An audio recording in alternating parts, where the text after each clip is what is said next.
Por favor, hermanos protestantes, ¿me podrían colaborar dónde está el versículo y el capítulo que dice que una persona puede fundar su propia iglesia porque se soñó, porque sintió, porque le apareció un espíritu, porque le hablaron de noche, porque el Espíritu Santo le dijera que sacara su propia iglesia? No lo encuentro, hermano. Pero ¿sabes qué? Jesús vino hace 2000 años. Sí, hermano, ustedes lo saben, todos lo sabemos, porque hace 2000 años Jesús estuvo acá.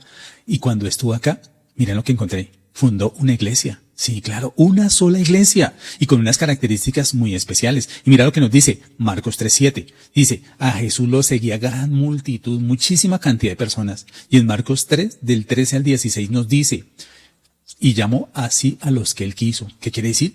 Que Jesús escogió a sus propios seguidores. No les llegó cualquiera. No llegó allá y levantó uno la mano y dijo, yo, Jesús, voy a hacer mi propia iglesia. No, Jesús escogió a los 12. ¿Y para qué? Para que estuviesen con él y para enviarlos a predicar. Y que tuviesen autoridad para sanar enfermedades y echar fuera demonios. Además nos dice, y escogió a Simón, a quien puso por sobrenombre Pedro. ¿Qué? Sí, Simón le puso por sobrenombre Pedro. Ahora miremos lo que nos dice antes de fundar su iglesia. Nos dice, en Mateo 16:6, nos dice, mirad, guardaos de la levadura de los fariseos y de los saduceos. Los apóstoles dijeron, pero ¿cómo así que nos está diciendo? Y en el 12 nos dice, entonces entendieron que no les había dicho que se guardasen de la levadura del pan, sino de la doctrina, ¿de qué? De las enseñanzas de los fariseos y de los saduceos. Mateo 16 del 13 al 19. Escuchémoslo porque es que aquí se nos fundamenta todo. Y dice, viniendo Jesús de la región de Cesarea de Filipo, preguntó, ¿quiénes dicen los hombres que es el Hijo del Hombre? Ellos dijeron, uno, Juan el Bautista, otros Elías, otros Jeremías o alguno de los profetas. Y les dijo, ¿y vosotros quién dice que soy yo? Y mira lo que dice Pedro, tú eres el Cristo, el Hijo del Dios viviente. Y Jesús se regocijó cuando le dijeron eso y dijo, bienaventurado eres, y escúchalo muy bien, le dijo, Simón, hijo de Jonás. Bienaventurado eres, Simón, hijo de Jonás, porque no te lo reveló carne ni sangre, sino mi Padre que está en los cielos. Y a ti te digo, que tú eres Pedro. ¿Cómo así? Primero le dice Simón y ahora le dice Pedro. Recordemos qué significa Pedro. Pedro es piedra. Y dice, y yo también te digo que tú eres Pedro, piedra. Primero le dice Simón y ahora le dice, es que Pedro está diciendo piedra. Recordémonos quién le puso a Simón Pedro. El mismo Jesús. Juan 1:42. ¿Sí? ¿Sí se acuerdan cuando el hermano de Pedro, que era Andrés, llevó y presentó a Pedro ante Jesús y ese mismo día le dice Jesús a Simón, tú eres Simón, hijo de Jonás, y desde ahora te llamarás Pedro.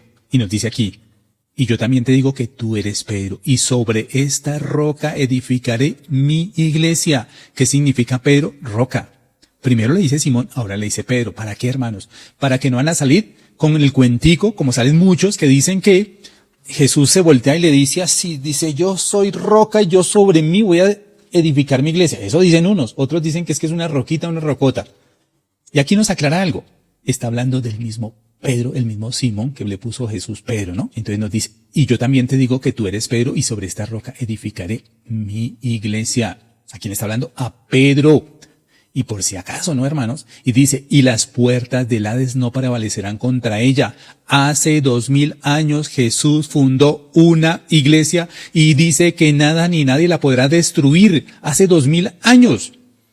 Y mira ahí por si acaso les queda mucha duda. Y dice, y a ti te daré la llave del reino de los cielos. ¿A quién le está hablando? A Pedro. Y todo lo que atares en la tierra será atado en el cielo. Y todo lo que desatares en la tierra será desatado en los cielos.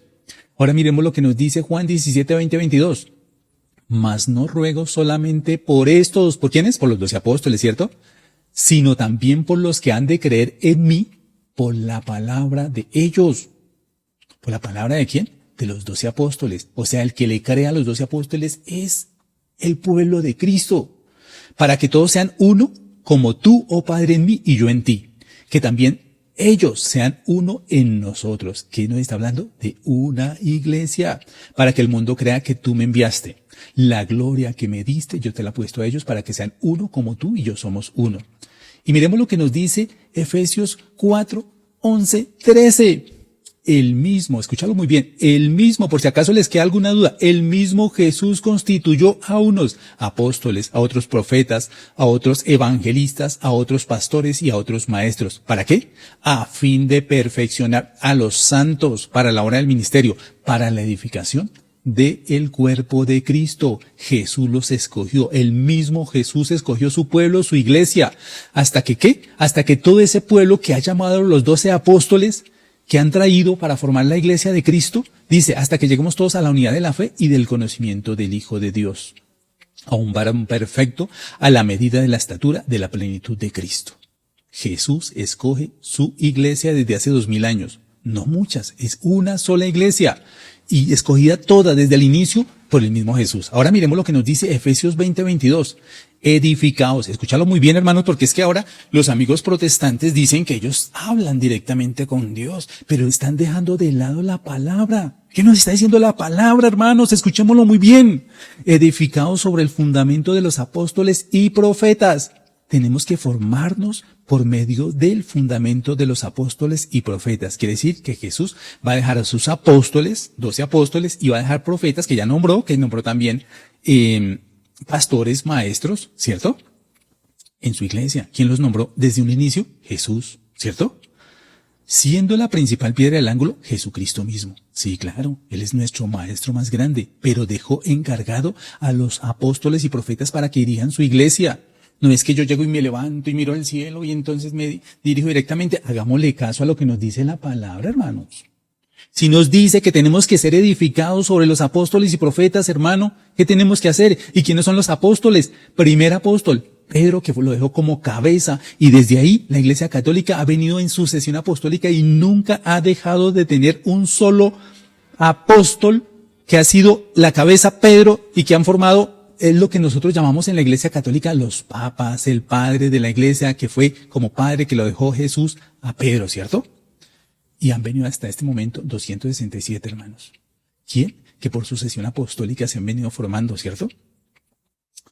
Ahora miremos por qué habla usted de sucesión apostólica. ¿Qué es eso? ¿Qué es eso, hermano? Está en la Biblia protestante, hermano.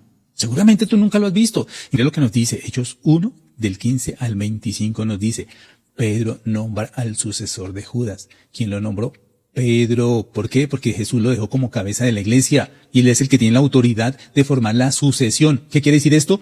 Que la iglesia no se va a formar de otro lado, sino de la misma que partió por la que formó Cristo. Y si a ustedes de pronto les queda un poquito difícil, mira lo que nos dice Hechos 15:7. Después de mucha discusión, Pedro se levantó y dijo, varones, vosotros sabéis que hace ya un tiempo el mismo Dios escogió que los gentiles oyesen por la boca ¿de quién? De Pedro, la palabra del evangelio y creyesen. ¿Cierto? Hermano, está demostrado. ¿Qué podemos hacer? Si tú tienes un versículo o un capítulo donde me puedas decir que es que cualquiera puede formar su propia iglesia, me gustaría conocer.